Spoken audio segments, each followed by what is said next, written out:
Halo adik-adik semuanya, jadi pada kesempatan kali ini kita bergabung kembali di channel saya, Sastri Dwi Sarini. Jadi untuk hari ini, kegiatan yang akan saya sampaikan adalah pertama rangkuman materi tentang dinamika rotasi benda tegar. Jadi secara singkat saja karena pokok bahasan kali ini adalah sebenarnya pembahasan dari latihan soal tentang dinamika rotasi benda tegar. Oke, untuk rangkuman materi kita singkat saja. Untuk yang pertama itu adalah sub bagian materi torsi. Torsi itu sering disebut dengan momen gaya. Jadi torsi itu adalah besaran yang dianalogikan sebagai gaya jika di gerak translasi atau gerak lurus, sedangkan torsi ini adalah di gerak rotasi. Jadi torsi ini adalah besaran vektor ya, jadi lambangnya tau. Nah, analoginya atau perbedaannya pada gerak lurus kita tahu bahwa suatu benda akan bergerak ketika kita berikan gaya bergerak lurus ya. Nah, pada gerak rotasi atau gerak melingkar benda akan berotasi ketika kita kerjakan torsi. Seperti itu analoginya ya. Jadi torsi ini adalah besaran vektor yang mana disusun oleh ada yang disebut dengan R atau D bisa juga atau L bisa juga disebut dengan lengan momen dan F yaitu gaya ya. Jadi di sini kenapa pakai tanda silang, sebenarnya dia cross product ya. Jadi dia perkalian silang vektor di mana keduanya R dan F ini adalah vektor dan hasilnya juga sama-sama vektor ya. Gitu. Nah, di sini perlu kalian ketahui definisinya adalah R atau lengan gaya itu definisinya adalah jarak dari poros ke gaya bekerja. Dan F adalah gaya bekerja. Kemudian kalian perlu ketahui bahwa pada torsi itu lengan gaya itu harus tegak lurus dengan gaya. Nah, lalu kalau misalnya tidak tegak lurus bagaimana, Bu? Jadi kalau tidak tegak lurus, kalian harus uraikan salah satu besaran R atau F, uraikan vektornya, cari komponennya yang bisa ditegak lurusin terhadap besaran lain, seperti itu. Entah nanti tergantung gambarnya, biasa pakai sin, bisa pakai cos, kadang-kadang di rumus langsung dikasih rumus jadi itu sin, karena secara umum sudut yang terbentuk itu biasanya terhadap bidang seperti itu ya. Jadi tergantung gambarnya. Kalian kan sudah tahu di pelajaran vektor di kelas 10 bagaimana cara menguraikan komponen vektor, kapan pakai sin, kapan pakai cos, seperti itu. Nah, untuk torsi sendiri, itu kalian perlu tahu bahwa di torsi itu ada tanda positif dan ada tanda negatif. Nah, Bu, apa sih gunanya positif dan negatif? Nah, positif dan negatif di sini digunakan untuk mengacu pada arah dari torsi tersebut. Jadi, arah rotasinya. Nah, karena kalian tahu torsi itu vektor, dia punya arah, so kita harus tahu arahnya kemana. Rotasinya itu berlawanan arah jarum jam atau searah jarum jam. Nah, dari awal sesuai dengan modul yang kita gunakan, kita sepakat bahwa tanda positif itu adalah yang berlawanan dengan arah jarum jam. Seperti ini rotasinya. Ya, sedangkan yang negatif itu adalah searah dengan jarum jam. Bu, tapi saya lihat di sumber lain bahwa yang searah dengan jarum jam itu kita bisa katakan positif, Bu. Nah, jadi begini. Ini adalah tergantung acuan kita. Jadi sebenarnya plus sama min ini hanya simbol belaka ya. Jadi ibaratkan kita memberikan simbol pada laki-laki itu misalnya plus, perempuan min gitu. Jadi nanti begitu kalian menjawab soal, jawabannya adalah plus 20, oh berarti dia 20 laki-laki begitu. Kalau kita balik gimana? Ya boleh saja. Berarti itu acuan kamu. Begitu nanti jawabannya min, ya itu berarti kalau misalnya min kalian anggap laki-laki, berarti ya jawabannya laki-laki. Sama kayak torsi ini. Misalnya kalau misalnya berlawanan arah jarum jam, kita gunakan yang ibu tulis ini positif. Jadi nanti jawabannya misalnya plus 20 Nm. Oh berarti total torsi yang dihasilkan itu adalah 20 Nm ke arah berlawanan arah jarum jam. Karena kesepakatan kita seperti ini. Tapi jikalau misalnya ada yang lain menggunakan kesepakatan lain bahwa yang searah jarum jam yang digunakan positif, nanti hasilnya dengan soal yang sama pasti hasilnya minus 20 Nm Seperti itu. Jadi jawabannya itu udah 20 Newton meter torsinya. Terus karena dia hasilnya minus berarti dia berlawanan dengan arah jarum jam. Jadi nanti di jawaban kalian itu alangkah baiknya isiin redaksi kalau misalnya kalian menggunakan acuan yang berbeda setiap orang. Misalnya kamu nganggap plus tuh misalnya searah jarum jam, tapi temanmu menganggap berlawanan. Tapi nanti jawabannya pasti angkanya sama dengan tanda yang berbeda. Makanya isiin redaksi besar torsinya sekian dengan arah sekian sesuai acuan yang kamu gunakan. Cuma alangkah baiknya untuk menyerempakkan gitu ya, kita di kelasnya ibu gunakan kalau misalnya searah jarum jam yang negatif berlawanan arah jarum jam yang positif. Ini sudah menggunakan aturan internasional. Seperti itu ya. Nah, kalau misalnya ini kan torsi, kayak tadi Ibu bilang ada total torsi. Kalau total torsi ya tinggal kita jumlahin aja berapa gaya yang bekerja, terus lengan gayanya ke poros berapa. Ingat, R ini adalah lengan gaya, jarak dari poros ke gaya bekerja. Jadi, yang mana dianggap poros, kalian harus benar-benar garis bawahi. Karena poros itu bisa dirubah-rubah di soal, bisa di A, bisa di titik B. Nanti kita lihat di slide berikutnya ya. Kemudian materi yang kedua itu ada momen inersia. Jadi momen inersia ini lambangnya adalah I. Jadi analoginya, nah pokoknya di materi ini kita bisa menganalogikan antara gerak translasi dengan gerak rotasi. Jadi kalau misalnya di gerak translasi, kalian kan ada istilah massa. Massa itu berhubungan dengan hukum 1 Newton di mana ada istilah dengan kelembaman. Jadi tingkat kelembaman suatu benda itu saat bergerak lurus itu ditentukan oleh massa. Semakin besar massanya, maka dia sifatnya akan semakin lembam atau mager gitu ya. Dia mempertahankan kedudukannya gitu. Tapi kalau di gerak rotasi, sifat yang seperti itu, sifat yang lembam, sifat yang inersia itu ditentukan oleh momen inersia. Jadi semakin besar momen inersianya, maka kecenderungan benda itu untuk mempertahankan posisinya itu disebut dengan momen inersia. Jadi ditentukan oleh besar momen inersia itu sendiri. Nah, momen inersia ini dibagi menjadi dua. Ada momen inersia partikel dan ada momen inersia benda tegak. Apa bedanya, Bu? Nah, kalau partikel itu adalah massa dan itu adalah ukuran dan bentuknya itu diabaikan seperti itu ya. Kalau benda tegar, kita perlu garis bawahi bahwa benda tegar itu adalah benda yang ketika diberikan gaya rotasi, dia tidak akan berubah bentuk. Seperti itu ya. Jadi contoh benda tegar itu bentuknya khusus, maksudnya bentuknya sudah khas. Misalnya kayak bola, kemudian silinder, seperti itu, cincin dan lain sebagainya. Nah, untuk partikel sendiri, rumus momen inersianya adalah mr kuadrat. Jadi massa dikali jaraknya dari partikel itu ke sumbu putarnya dikuadratin. Nanti kalau partikelnya banyak ya tinggal kalian jumlahin aja momen inersia setiap partikel. Kalian jumlahin dengan R, itu adalah jarak masing-masing partikel ke sumbu putar. Nah, kemudian untuk benda tegar sendiri, rumusnya adalah K kali mR kuadrat. Nah, perlu kalian ketahui kok ada K, Bu. Nah, K ini adalah konstanta benda tegar, jadi K yang ini ya. Jadi I sama dengan K mR kuadrat.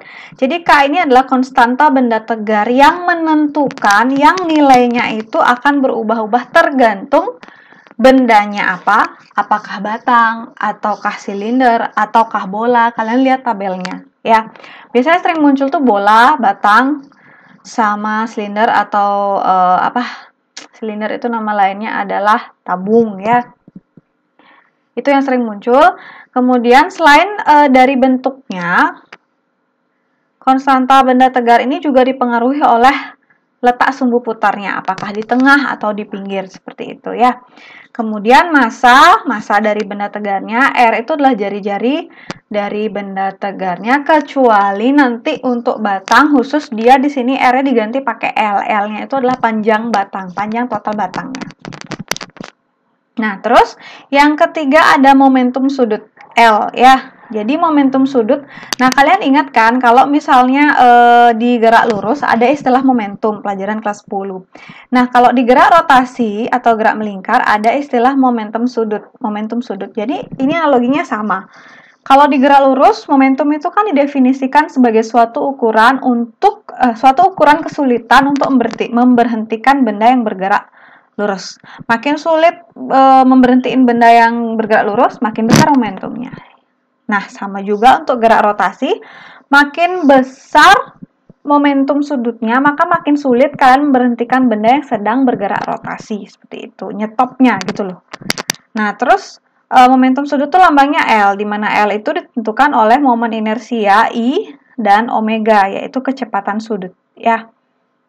Nah, jadi kalian bisa analogiin lagi. Oh, momentum itu kalau digerak lurus itu kan P lambangnya, rumusnya adalah, nah jadi gini, analoginya begini.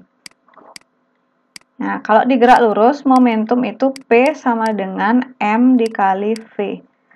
Jadi kalau digerak lurus, kan momentum itu P. Momentum itu P. Kalau digerak melingkar atau rotasi, momentum itu L. Nah, kemudian kalau digerak lurus, sifat kelembaman benda ditentukan oleh massa, sedangkan digerak melingkar ditentukan oleh momen inersia. Lalu kemudian gerak suatu benda itu ditentukan oleh kecepatan digerak lurus, sedangkan digerak melingkar ditentukan oleh omega. Jadi bentuk rumusnya itu kita bisa analogikan seperti itu ya. Nah, terus ada istilah hukum kekekalan momentum sudut. Yang namanya kekal berarti tetap ya, bahwa momentum awal sama dengan momentum akhir. Jadi L1 sama dengan L2, berarti I1 kali omega 1 sama dengan I2 kali omega 2. Nah, kemudian yang keempat, nah ini penting. Energi kinetik translasi versus energi kinetik rotasi ya. Jadi ini kalian kan udah belajar di gerak lurus atau translasi bahwa energi kinetik itu nilainya adalah setengah mv kuadrat. Nah, di rotasi atau gerak melingkar juga ada istilah EK atau energi kinetik rotasi yang besarnya juga sama, setengah. Maksudnya analoginya sama kayak Ibu bilang tadi, bahwa kalau di gerak lurus M itu kelembaman, berarti kalau di gerak melingkar kelembaman itu momen inersia. Kemudian kalau digerak lurus kecepatan itu V, kalau digerak melingkar kecepatan sudut itu omega. So bentuknya mirip. Jadi kita bisa analogiin ini. Jadi kalau misalnya energi kinetik translasi setengah mv kuadrat, maka energi kinetik rotasi setengah I omega kuadrat. Di mana ada hubungan antara omega dengan V, bahwa kecepatan sudut itu sama dengan kecepatan translasi atau V dibagi dengan jari-jari. Nah, so, kalau misalnya nanti di soal ditanya energi kinetik total, seperti itu ya, atau energi kinetik sistem yang sedang bergerak, menggelinding gitu misalnya. Kalau menggelinding itu kan double jenis gerakannya. Dia bergeser, berarti bertranslasi, dan dia juga berputar, berarti dia berotasi. So, EK-nya pasti double, EK translasi plus EK rotasi. Nah, kemudian yang terakhir ini ada hukum kekekalan energi mekanik. Kalian sudah belajar di kelas 10 di materi usaha dan energi, bahwa energi mekanik itu kan penjumlahan antara energi potensial dengan energi kinetik. Nah, dalam hal ini juga sama. Hukum kekekalan berarti kan awal dan akhir sama. EM awal dengan EM akhir sama. Berarti EP1 plus EK1 sama dengan EP2 plus EK2. Nah, berarti di sini tergantung konteksnya. Kalau misalnya bendanya bergerak translasi tok, berarti EK-nya EK translasi saja yang dia miliki. Tapi kalau sistemnya bergerak translasi plus rotasi, maka EK-nya double. Jadi di sini nanti plus EK translasi plus EK rotasi gitu. Ada di setiap EM-nya. Jadi EK yang maksud tuh EK total. Kalau misalnya geraknya double. Gitu. Itu sekilas tentang materi. Jadi setelah ini baru kita masuk ke pembahasan latihan soal. Ada 4 soal ya. Kita next. Oke. Kita mulai dari soal pertama. Ada beberapa variabel massa, ukuran, sumbu rotasi, kecepatan sudut. Yang mempengaruhi momen inersia suatu benda yang berputar adalah, nah ya ditanya itu adalah momen inersia. Tadi kan Ibu udah jelaskan bahwa momen inersia itu ada dua, ada partikel, ada benda tegar. Keduanya itu dipengaruhi oleh massa. Kemudian ukuran benda, kira-kira ukuran benda mempengaruhi nggak? Jawabannya adalah kalau misalnya partikel itu kan ukuran, kalau momen inersia partikel kita bicarakan, partikelnya kan ukurannya diabaikan, karena R dalam rumus momen inersia partikel yang mr kuadrat itu adalah jarak dari partikel ke sumbu putar. Dalam hal ini ukuran benda ini bisa kita jelaskan dari momen inersia benda tegar, karena benda tegar itu rumusnya adalah mr kuadrat juga dikali K, dengan R itu adalah jari-jari. Kalau jari-jari itu juga ditentukan oleh ukuran benda, makin besar ukuran maka makin besar jari-jari. So juga momen inersia juga ditentukan oleh ukuran benda. Sumbu rotasi ya jelas. Kalau partikel, R itu jarak dari partikel ke sumbu rotasi. Kalau misalnya benda tegar, ada K, konstanta benda tegar. Konstanta benda tegar itu menentukan satu, bentuk, kedua, letak sumbu rotasinya, di pinggir atau di tengah, seperti itu misalnya. Oke, jadi kalau kecepatan sudut tidak ya.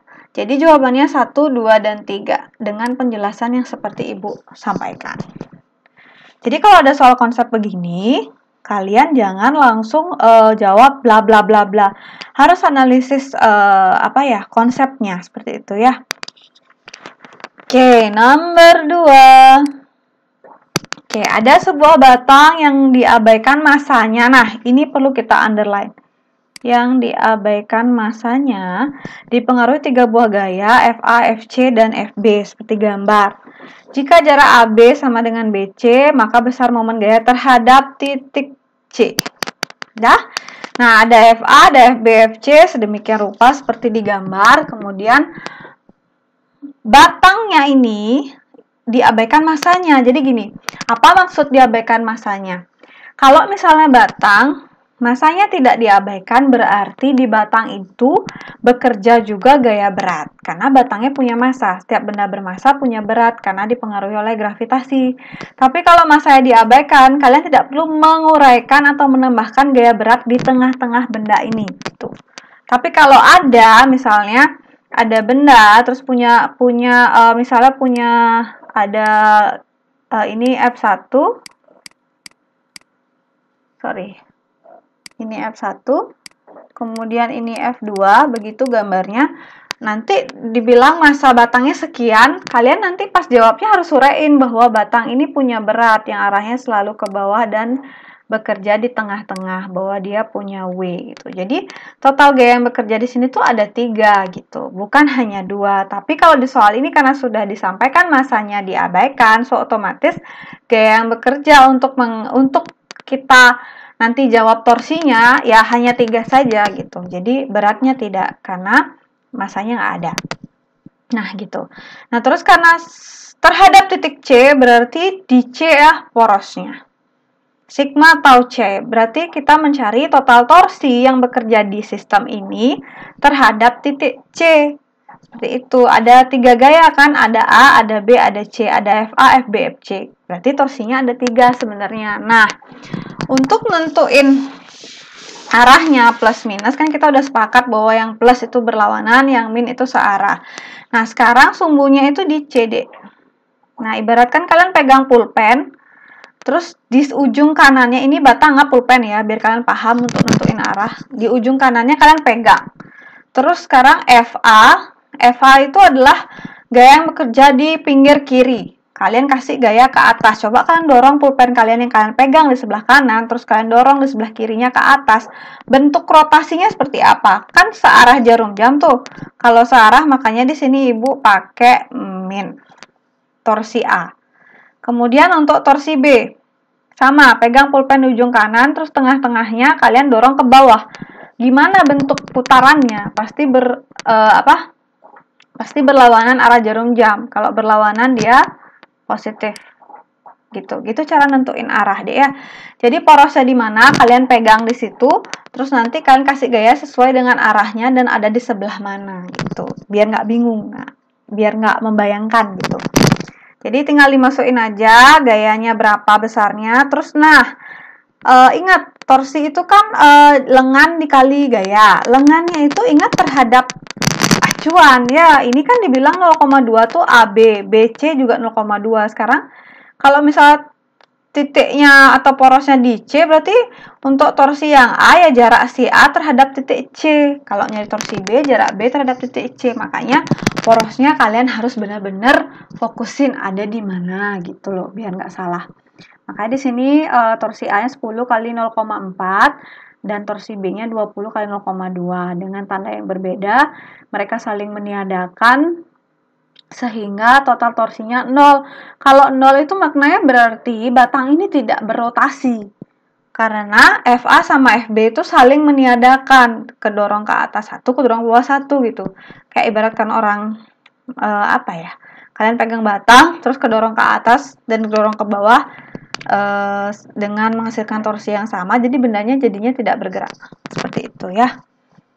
Tuh, nanti kalau misalnya ada hasil, misalnya plus 5 Nm, berarti torsinya sebesar 5 Nm dengan arah berlawanan jarum jam. Makanya kalau ketemu soal gini, lebih baik kalian isiin redaksi.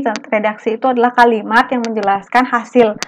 Bahwa besarnya sekian, arahnya sekian, karena torsi itu vektor. Jadi, harus jelas nilainya berapa, arahnya kemana. Gitu. Paham? Next ya, kita masuk ke soal yang ketiga. Oke, soal yang ketiga, bola pejal. Nah, ini kita sudah masuk ke benda tegar. Bola pejal, bola yang padat, tak ada rongga di dalamnya. Itu namanya bola pejal. Momen inersianya besarnya 2/5 mr². Ini perlu kalian hafal, benda-benda yang ciri khas ya, kayak bola, silinder atau tabung. Masanya 2,5 kg, menggelinding sempurna. Seperti Ibu bilang. Kalau misalnya benda hanya meluncur biasa, ini geraknya adalah translasi. Tapi kalau kalian punya bola, dia menggelinding dan bergeser juga, berarti ini double. Ya, dia adalah geraknya ditambah juga berotasi. Ya, jadi translasi, bergeser, terus berputar-putar di tempat, rotasi. Itu namanya menggelinding ya, jadi double. Terus ditanya, terus diketahui juga kelajuan linear 6 meter per sekon, V-nya 6 meter per sekon. Berapakah energi kinetik total?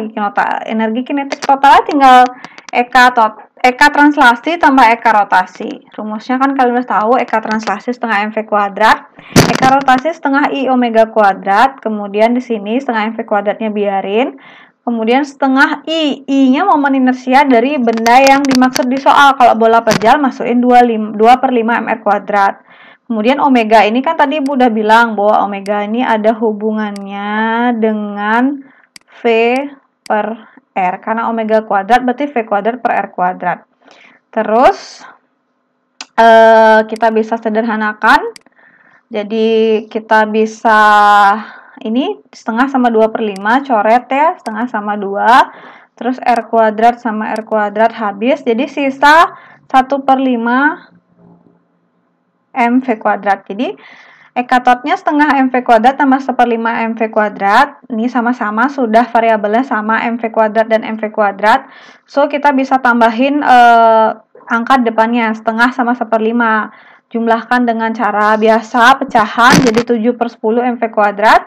7/10 M-nya 2,5, V-nya 6 dikuadratin, selesaikan secara matematika dapat 63 Joule. Ya, jadi gitu ya. Jadi nanti ciri khasnya di Eka total itu, Eka translasi sama Eka rotasi itu nanti bisa bentuk variabel yang sama dalam bentuk M sama V kuadrat. Karena omeganya bisa diuraikan, momen inersianya juga bisa diuraikan tergantung momen inersia dari benda tegar apa, atau mungkin kalau dibilang partikel ya langsung mr kuadrat. Oke, next. The last one. Nah, ini agak panjang.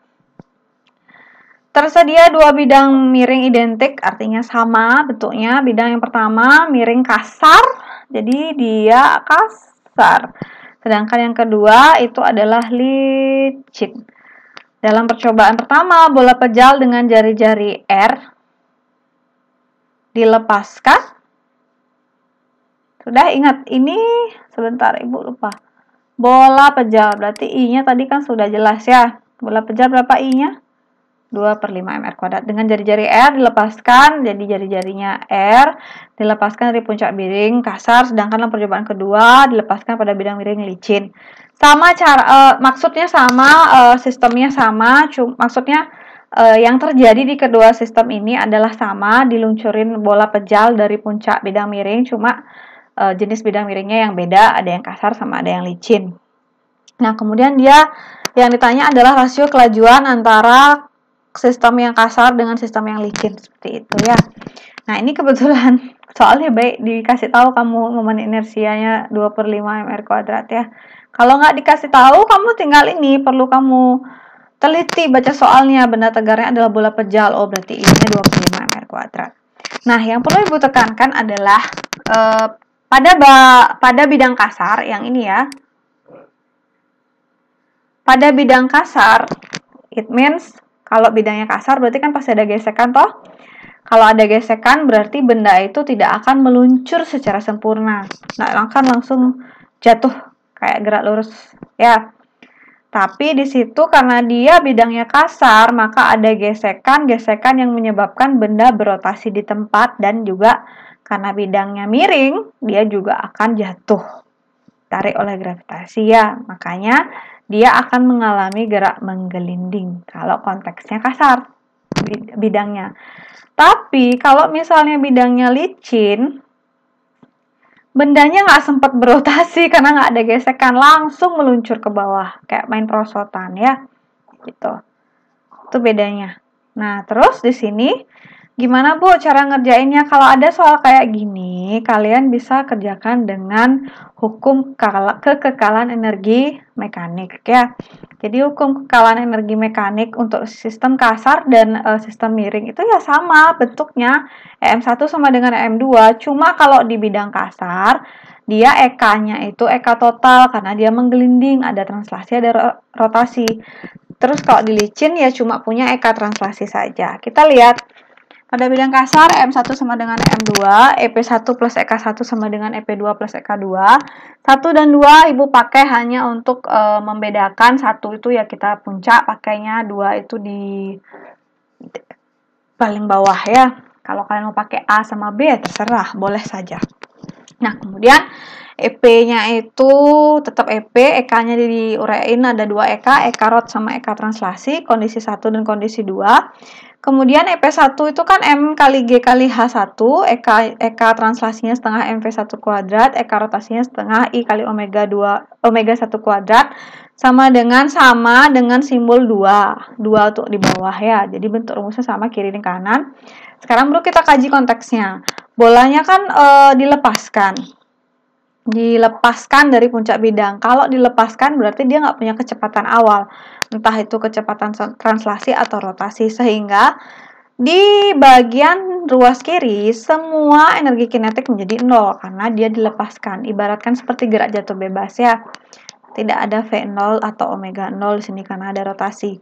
Terus untuk di sisi kanan, yaitu pada bagian benda ada di bawah di dasar, itu kan ada energi potensial MgH2. MgH2 itu langsung otomatis 0 karena H2 tidak ada ketinggian, hanya 0. M kali G kali 0 ya 0 ya. Jadi energi potensial pada kondisi 2 itu pasti 0. Kalian bisa langsung ada kemarin yang jawab langsung, nggak masalah ya. Yang penting Ibu jelaskan secara detail biar benar-benar jelas. Dan plus setengah MV2 kuadrat plus setengah I omega 2 kuadrat langsung. Masukin semua. Jadi masanya di sini kita bisa abaikan, bukan abaikan, kita bisa sama-sama bagi, habis dia ya. Jadi semua massa habis karena semua mengandung massa.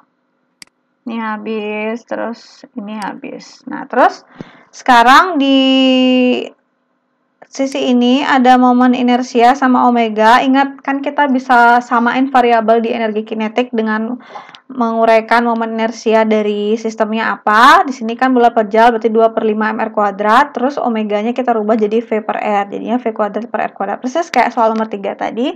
R-nya coret karena sama. Terus 2-nya sama 2 coret ya. Jadi sisa GH1 sama dengan setengah kali V2 kuadrat ditambah 1/5 kali V2 kuadrat. Kemudian GH sama dengan 7/10 V2 kuadrat, sehingga V2 sama dengan akar 10/7 kali GH. Sebenarnya ini ada rumusnya, rumus singkatnya banyak juga yang pakai, cuma Ibu lebih senang kalian pakai rumus panjang dulu biar jelas tahunya datang dari mana. Tapi kalau nanti ketika ada tes pilihan ganda yang benar-benar tanpa cara yang kalian harus cepat-cepat, silahkan pakai cara singkat ya. Akar 2GH per 1 plus K. K itu adalah konstanta benda tegarnya apa. Jadi kalian buktiin kalau kalian masukin 2/5 untuk bola pejal, dapatnya akar 10/7 ya. Seperti itu. Nah, untuk bidang licin, pada bidang licin sama cara ngerjainnya pakai hukum kawalan energi mekanik, cuma di sini EK-nya hanya EK translasi aja karena bendanya tidak berotasi. Sama juga pada keadaan 1 di puncak EK-nya 0, EP-nya ada. Sedangkan saat keadaan di bawah, EP-nya yang nggak ada karena H-nya atau ketinggiannya nggak ada, sehingga EP2-nya 0, EK2-nya itu adalah setengah MV kuadrat. Kita selesaikan, sama-sama dibagi semua dengan massa, massanya habis, sisa GH1 sama dengan setengah V2 kuadrat, sehingga V2 sama dengan akar 2GH. Nah, kemudian tinggal dicari rasionya. V kasar, rasionya dengan V licin, akar 10/7 GH dibagi akar 2GH, GH-nya habis, sama-sama dibagi. 10/7 dibagi 2, jadinya 10 bagi 2, sisa 5. Sehingga perbandingannya akar 5/7. Seperti itu. Oke, semoga jelas ya. Jadi, Ibu tidak mau kalian hanya menghafal rumus, tapi kalian harus memahami konsep fisikanya seperti apa. Biar kalian benar-benar mengerti, bukan hanya sekedar menghafal. Oke, semoga video ini membantu kalian. Jadi, sekian yang bisa Ibu sampaikan. Kalau misalnya ada salah kata, salah ucap, dan kekurangan mohon dimaafkan. Semoga berguna. Oke, bye-bye.